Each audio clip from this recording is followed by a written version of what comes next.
বর্ষা শেষ হওয়ার পর গ্রামের পাশের শ্মশান বিলের জঙ্গল আবার কাঠুরিয়াদের জন্য খুলে দেওয়া হয়, কিন্তু সেই জঙ্গলের এক অংশে কেউ যেতে চাইত না। লোকমুখে প্রচলিত ছিল বিলের ধারে দাঁড়িয়ে থাকা পুরনো বেত ঝাড়ে এক অদ্ভুত অভিশাপ লুকিয়ে আছে। তবুও জীবিকার তাগিদে এক রাতে সেখানে গেল দুই কাঠুরে, জব্বার আর তার তরুণ সঙ্গী রাশেদ। জব্বার ছিল অভিজ্ঞ মানুষ, জীবনে বহু জঙ্গল ঘুরেছে, কিন্তু সেদিন জঙ্গলে ঢুকেই তার বুকের ভেতর অকারণ অস্বস্তি শুরু হলো। চারদিকে অস্বাভাবিক নীরবতা, কোনো পাখির ডাক নেই, কোনো ঝিঝি পোকার শব্দ নেই, শুধু দূরে কোথাও যেন পানির ওপর বাতাসের দীর্ঘশ্বাস।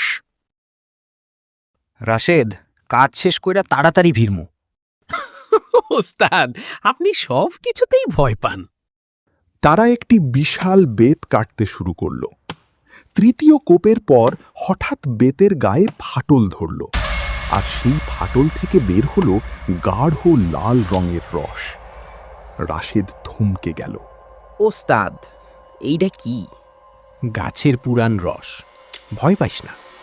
কথা শেষ হতেই বেতের গোড়া থেকে ঝনঝন শব্দ করে কিছু একটা মাটিতে পড়ল। টর্চের আলো ফেলতেই দেখা গেল একটি রূপার নূপুর। অদ্ভুত সুন্দর, মনে হয় 100 বছর পুরনো, তবু একটুও কালছে না। জব্বারের মুখ ফ্যাকাশে হয়ে গেল। উইডারে ছুঁইস না। কেন?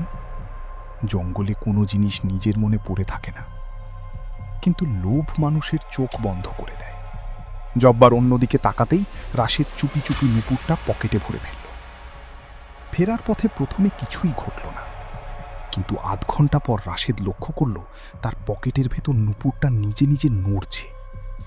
মাঝে মাঝে টুং টুং শব্দ হচ্ছে।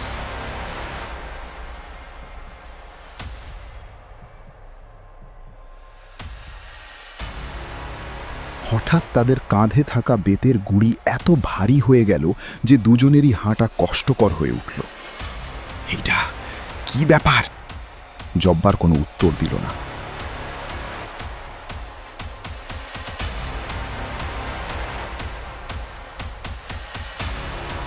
কারণ সে দেখেছে তাদের ছায়া দুটো নয়, তিনটা।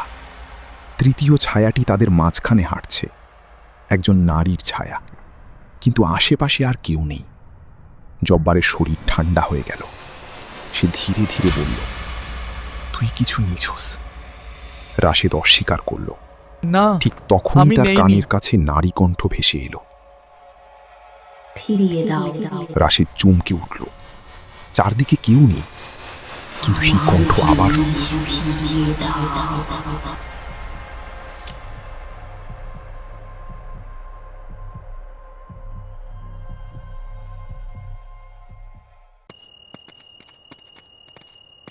হাঁপাতে হাঁপাতে তারা গ্রামের কাদের ফকিরের বাড়িতে উঠল। এই কে কে ওখানে? ও জব্বার, কি করতে আইসস এইখানে? শ্মশান বিলের জঙ্গলে গিয়া ভয় পাইস বুঝি? হ্যাঁ, ফকির বাবা। জব্বার সব ঘটনা কাদের ফকিরকে খুলে বলল। সব কথা শুনে কাদের ফকির দীর্ঘ শ্বাস ফেললেন। তোমরা ভুল জায়গায় হাত দিছ। নূপুরটা যার, সে এখনো এই দুনিয়া ছাড়ে নাই। ফকির বাবার কথা শুনে রাশেদ কাঁপতে কাঁপতে পকেটে থাকা নূপুরটা বের করল। নূপুর বের করার সঙ্গে সঙ্গে ঘরের হ্যারিকেন নিভে গেল।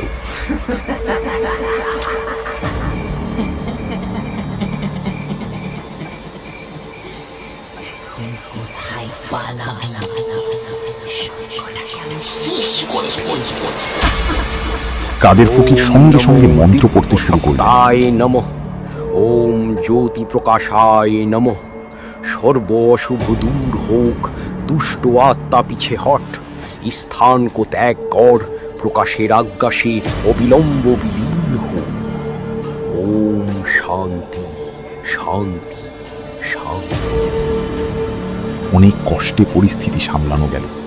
তিনি বললেন, ভোরের আগে নুপুর ফেরত না দিলে ছেলেটারে আর বাঁচানো যাইব না।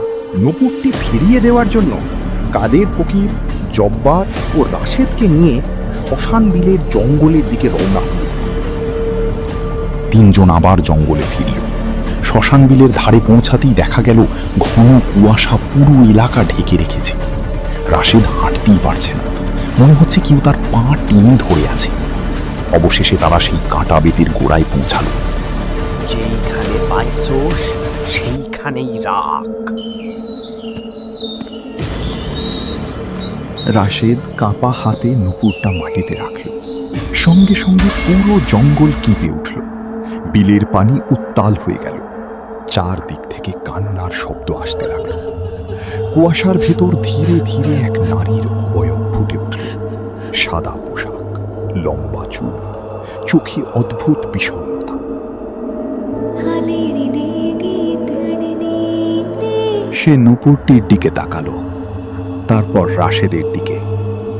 মুহূর্তের জন্য মনে হলো সে হাসছে, কৃতজ্ঞতার হাসি। পরের মুহূর্তেই অবয়বটি কুয়াশার মধ্যে মিলিয়ে গেল। সব শান্ত, বাতাস আবার স্বাভাবিক। পাখিরা ডাকতে শুরু করেছে। দূরে ফজরের আজান ভেসে আসছে। রাশেদ বেঁচে ফিরল। কিন্তু সেই ঘটনার পর থেকে সে আর কখনো অন্যের জিনিসে লোভ করেনি। আর গ্রামের মানুষ এখনো বলে, অমাবস্যার রাতে শ্মশান বিলের ধারে গেলে মাঝে মাঝে নুপুরের ক্ষীণ শব্দ শোনা যায়। তবে সেটি ভয়ের নয়, সেটি একটি মুক্ত আত্মার পথ চলার শব্দ।